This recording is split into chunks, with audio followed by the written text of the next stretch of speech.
కాలం మారుతున్న కొద్దీ ఆదాయ వ్యయాలతో పాటు భవిష్యత్ గురించి ఆలోచించేవారు కూడా పెరుగుతున్నారు. ఎక్కడెక్కడో పెట్టుబడులు పెట్టి వచ్చే పెన్షన్ల కోసం ఎదురు చూసే బదులు మెల్లగా ఇప్పుడే పెట్టుబడి పెట్టి ఆ తర్వాత అద్దె ఆదాయాలు తెచ్చుకుంటే చాలా బెటర్ కదా అని ఆలోచన చేస్తున్నారు. అందుకే ఉండటానికి ఓ ఇల్లు చూసుకుని అద్దెలకిచ్చుకునేందుకు మరో ప్రాపర్టీ వైపు చూస్తున్నారు. గతంలో హోమ్ లోన్స్ అంత ఎక్కువగా అందుబాటులో ఉండేవి కావు. జీవితాంతం సంపాదించిన సొమ్ముతోనే రిటైర్మెంట్ దశలో ఇల్లు కొనుక్కునేవారు.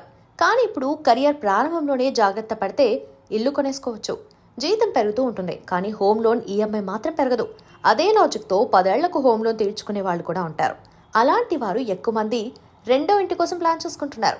వారు దాన్ని అద్దె ఆదాయం కోసం ప్లాన్ చేసుకుంటున్నారు. కాస్త దూరమైనా తమ ఆదాయాలు తగ్గిపోయేసరికి మంచి రెంట్ వచ్చేలా చూసుకునేందుకు ప్లాన్ చేసుకుంటున్నారు. ఇప్పుడు శివారు ప్రాంతాల్లో అపార్ట్మెంట్లు కొనుగోలుకు ప్రయత్నిస్తున్న వారిలో ఎక్కువ మంది రెండో ఇంటి కోసం ప్రయత్నిస్తున్న వారేనని మార్కెట్ వర్గాలు చెబుతున్నాయి. ఏదైనా పెన్షన్ ఫండ్ లో పెట్టుబడి పెడితే 60 ఏళ్ల తర్వాత 6-7 పెన్షన్ వస్తుంది. అప్పటికీ 6-7కు ఏ వస్తువులు రాని పరిస్థితి వస్తుంది. అదే అద్దె ఆదాయం అయితే ఏటికేడు పెంచుకుంటూ పోవచ్చు. ఈ ఆలోచనతో ఎక్కువ మంది రెండో ఇల్లు వైపు చూస్తున్నారని రియల్ ఎస్టేట్ వర్గాలు చెబుతున్నాయి.